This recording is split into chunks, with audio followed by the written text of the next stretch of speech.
Hello everyone, my name is Gene Allen. Today is October 20, 2025, and a week ago I became convinced that I'd found evidence of Amelia Earhart's plane on this island. Now I'm going to show you that evidence from Google Earth and what might be the wreck of Earhart's Lockheed Electra. No theories, just satellite data. I'm going to walk you through it step by step so you can see for yourself. You may want to pause, open up Google Earth, and look at it yourself. See what you see, and maybe something I missed. One thing is for sure, this airplane is still somewhere on Earth.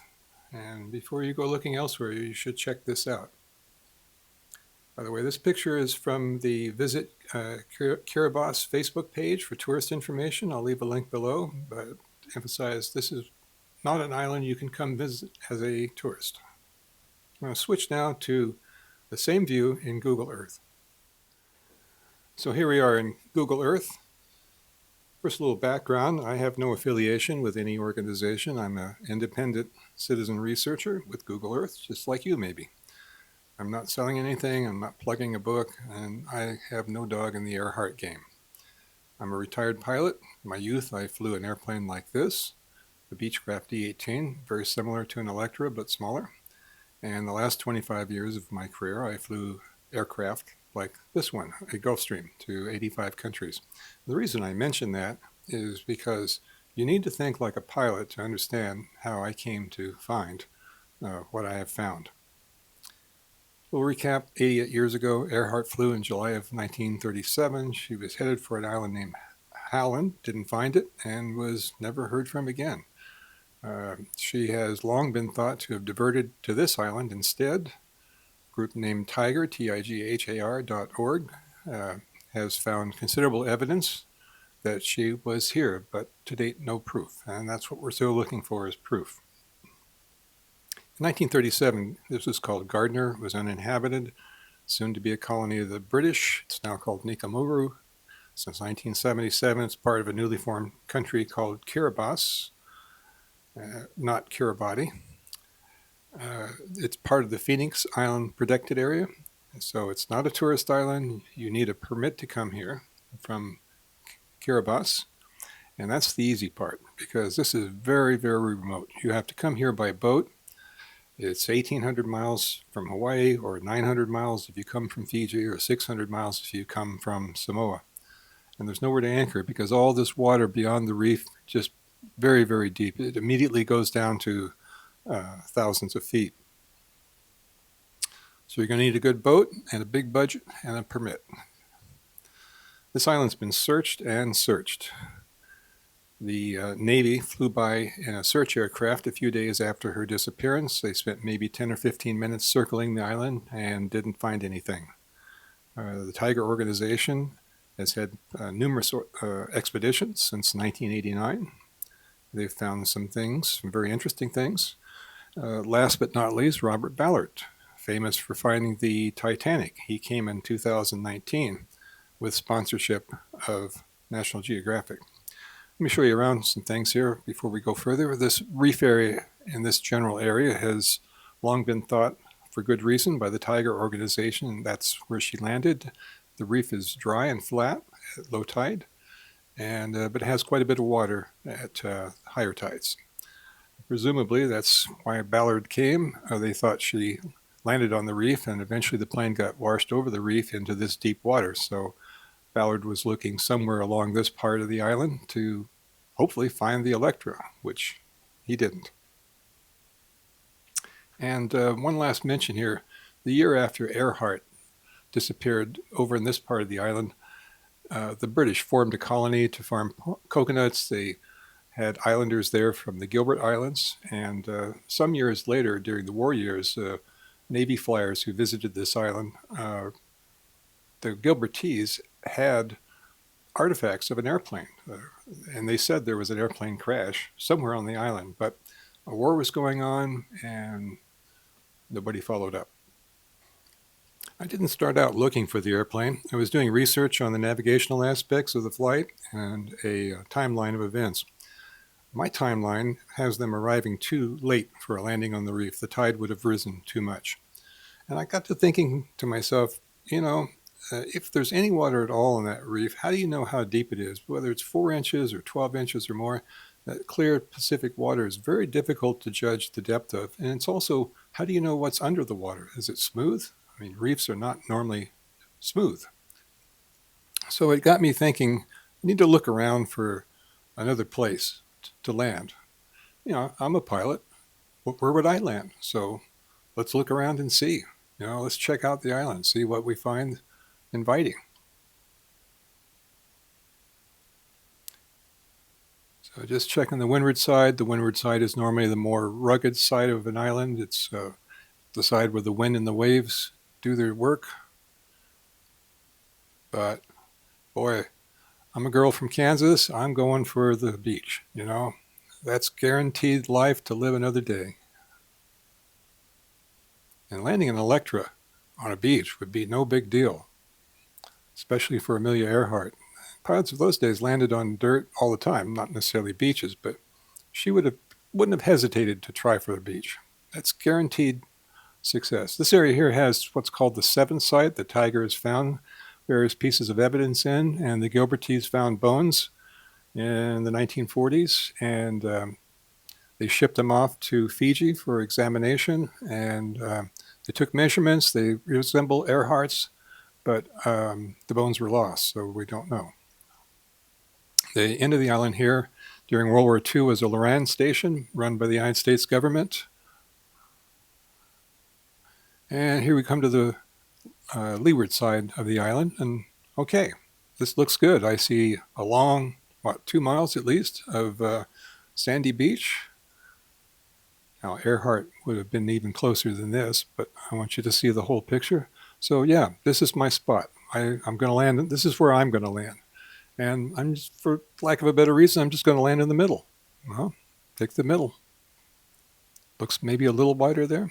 Very easy setup, easy approach. This is it.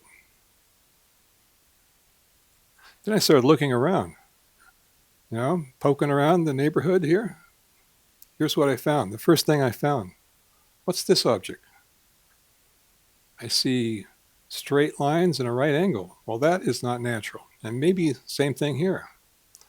Whoops, excuse me.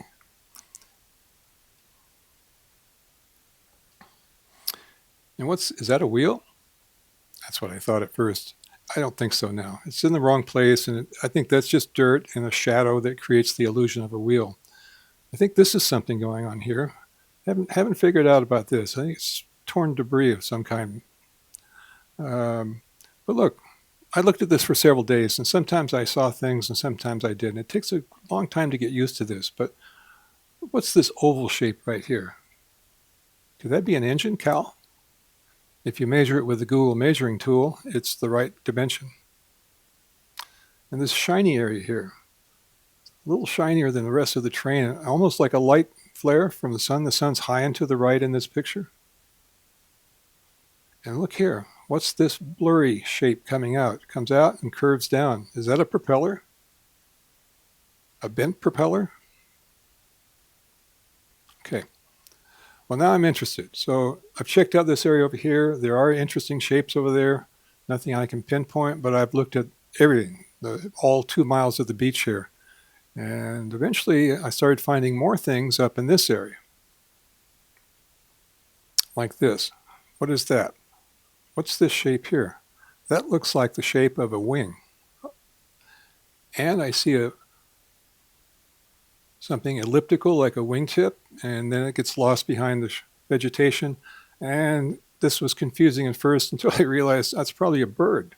There's a lot of birds on this island, and they get in the pictures all the time. This may be nothing more than a bird got caught in the frame. So I looked around this area, found more interesting shapes, like this one. What's this semicircle here with a light flare right there? Maybe something here attached. Still, I haven't figured that one out. But over here, believe it or not, in this area, I'm sorry, in this area, there is a wing, a fuselage, a tail, and maybe an engine. and I'm going to take you now to my website, which has screenshots from Google Earth, and show you a close-up analysis of what's in here. Okay, folks, we're looking at a web page I put together that highlights some of the stuff that I was showing a minute ago. Starts with some introductory remarks. There's a link down below. You can look at this. And if you're following in YouTube, depending on the resolution you're viewing on the video, you're going to be really handicapped with that. You really ought to go to the web page and look at the pictures on a good-sized screen. So here's that object we were talking about a little bit ago. And I see a straight edge, maybe kind of a little curve there. Caught my attention until I realized it was part of a bigger object. That would be this right here. It seems to be missing the middle. Well, this would be the fuselage. Okay, here, let me give you an orientation. This is a 3D model overlaid, where it's only the fuselage, only this part here. The wing is missing, both wings are missing, and the fuselage is broken in half right here. All right, let's go down here and see the same picture with some annotations. The most interesting part of this picture is this piece right here, because that I can positively identify from a Lockheed Electra. It's a piece of sheet metal, skin of the aircraft. It looks like it's been peeled off. There's a little bit of a curve there, and parallel line over here that's got a curve. This is a shaded area. This definitely looks metallic, like aluminum, and there's a light flare right where you would expect it. The sun in the picture is high and to the right. That's where I would expect aluminum to reflect light. Cockpit areas up here, that's possibly the cockpit window on the side, forward fuselage. Looks like the middle of the airplane's gone. Maybe the Gilbertese found this to be the easy pickings for sheet metal that they can make good use of. Here's the back end of the fuselage. The airplane is broken in half right here, about where the cabin door is. We'll get to this in a minute. The tail's over here. There's something here where the break occurs, possibly a palm tree stump. It looks like it might be broken off too, right there. Okay, that's maybe the airplane was picked up from the beach by a storm, a thunderstorm, a tornado, and flung inland. I mean, without fuel, this thing would fly like a kite. Same object here. This is really significant. If you take away nothing here in this whole presentation, pay attention to this. Because here is where that piece is on a real, flying, beautiful Lockheed Electra. On this, you can see the rivet where the panel joins. There's an aluminum panel right here. That's the one you're looking at in the previous picture. Right there. The plane is broken in half about here, probably a weak spot due to the door.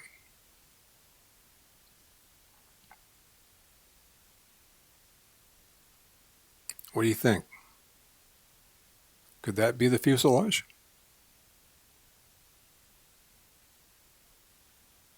All right, now we'll move on to the next slide, the next object.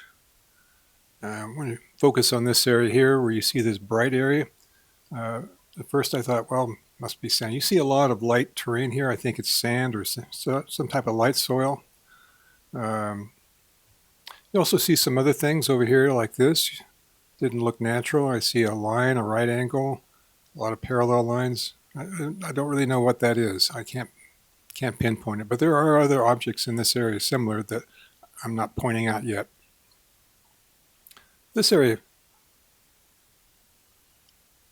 just kind of stands out. Here's the fuselage that we talked about earlier.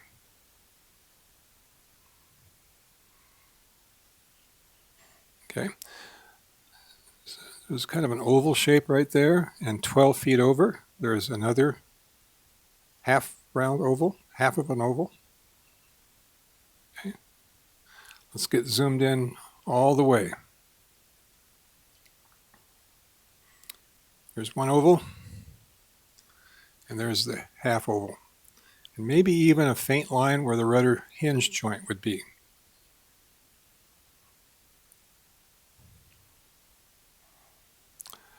Now this one, If you don't see it, I can only barely see it, but there's a little something going on. I'm sorry.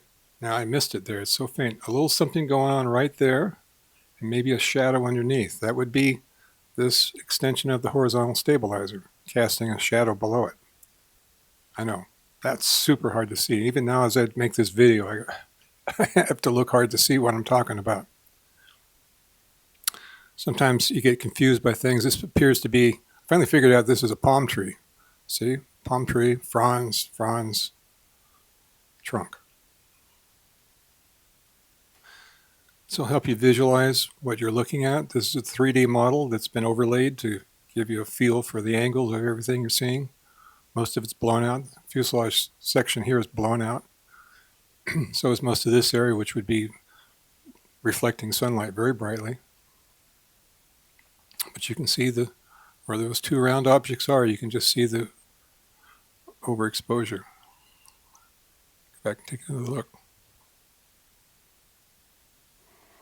All right, moving on to the next slide. All right, folks, I've shown you my best stuff so far.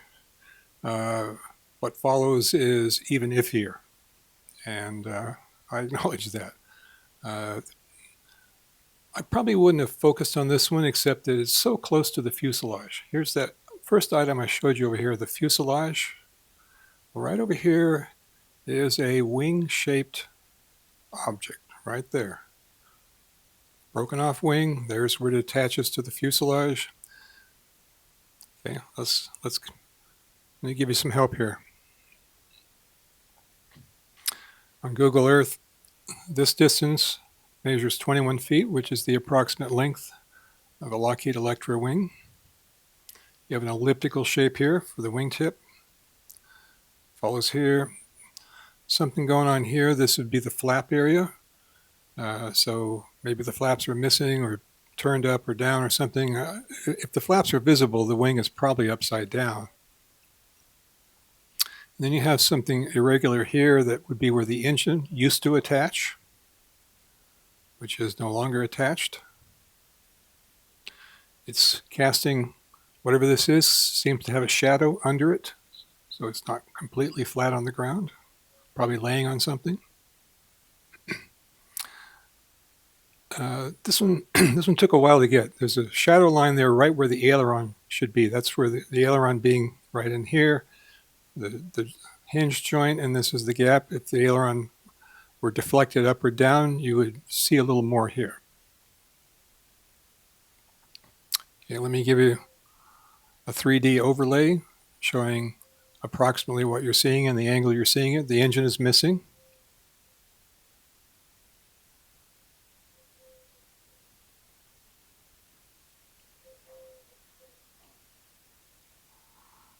What do you think?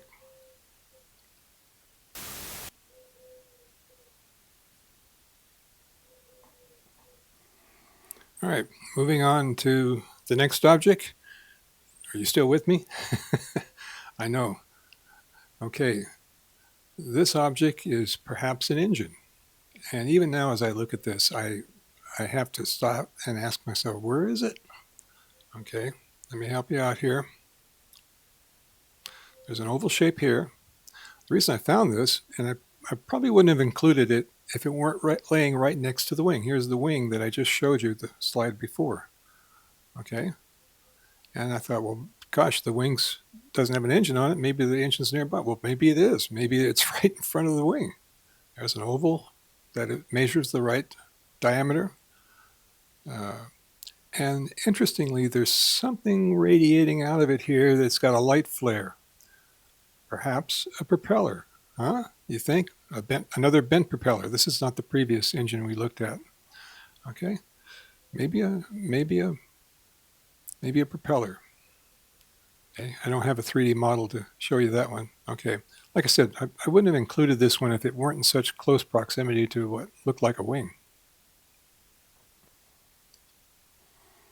All right, so just to recap a little bit here, the things I've showed you so far are this object, the fuselage, this over here, the tail, a wing, and an engine, all within a few feet of each other.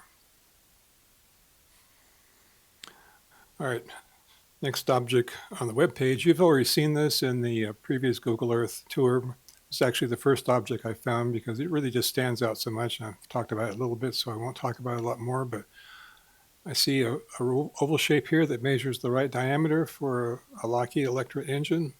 I see a white cowling area. See, you're looking at this right here. And this opening here is where the air comes out. It would be where there seems to be some discontinuity here. There is something radiating out of it. I'm labeling a propeller, the right size, right dimension, shape. You got a light flare going on right there, and generally in this area where you would expect it. Something definitely man-made looking down here. But if the Gilbertese picked over this, I mean, they ripped things apart and just left them. And I don't mean any disrespect to them. I would have done the same. But don't expect this to be put together, okay? And then back to this object, which I showed you earlier, in the tour, this profile here with the bird, okay? Whoops, sorry. Yeah, just pointing out here, there it looks like a bird. Don't be distracted. So let's take a closer look at this. This profile here is a Clark Y airfoil, which is what was used on the Electra. Looks like a pretty decent match, huh? And then you've got this elliptical shape out here, which would be the rest of the wing, being obscured here by this vegetation and the bird. Okay, now this object has a real problem.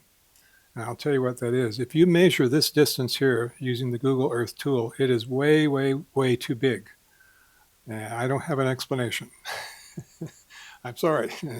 It sure looks, it's one of the clearest looking objects, but I don't have an explanation for why the dimension is. And that's it. Those are all the objects. What do you think? Well, that's it, everybody. Thank you for listening and watching. That's all I got. And we'll see where this goes, huh? So anyway, here's the area we've been looking at. There's the fuselage oriented that way, the tail that way. So it's about 200 feet in from the beach. So I'm thinking a gust of wind, tornado, thunderstorm, picked it up, flung it inland, and it wrapped itself around this tree. The orientation kind of makes sense. Now, if you look around a little bit here, I've already pointed out some other objects in the area that if you go looking, maybe you'll find something more too. Some stuff over here, something right about down there.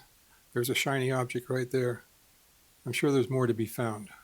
And I'll bet you there's somebody out there right now with a really good high-resolution satellite image at one of those three-letter agencies that could just take a look at this and let us know if there's anything there. Now, you may ask yourself, why didn't someone find this sooner? You know, why now? Why so long? Well, up here in the left-hand corner on Google Earth, you can dial back the pictures, the satellite images to previous years. Here's 2022. Here's 2020. Here's 2014. Again in 2014. And 2007. So as you can see, the vegetation in recent years has thinned out tremendously. And I have no explanation for why that is. Maybe somebody knows, can leave it in the comments below. There we are back to today. Well, Amelia, did you land on that beach 88 years ago? I think you did. I sure would have gone for the beach if I were you. I know the images are blurry. If I'd only found one object, I might not be making this video. But that there are at least 4 objects within feet of each other with characteristics of a Lockheed Electra is too much to ignore. Whatever's in these images I've shown you today is right out there in the open and will be easy to verify or disprove. Obviously, the next step is to look at this with better quality images. I think there's somebody out there watching this video, perhaps you or someone you know, who can take the next step and do just that. Or maybe do image enhancement. Please share this video with them. If you need to contact me directly, there is an email address in the comments. If you see something I missed or misinterpreted, leave a comment. If you thought this evidence worth further investigation, please leave a like. Thank you for watching. Goodbye, everybody.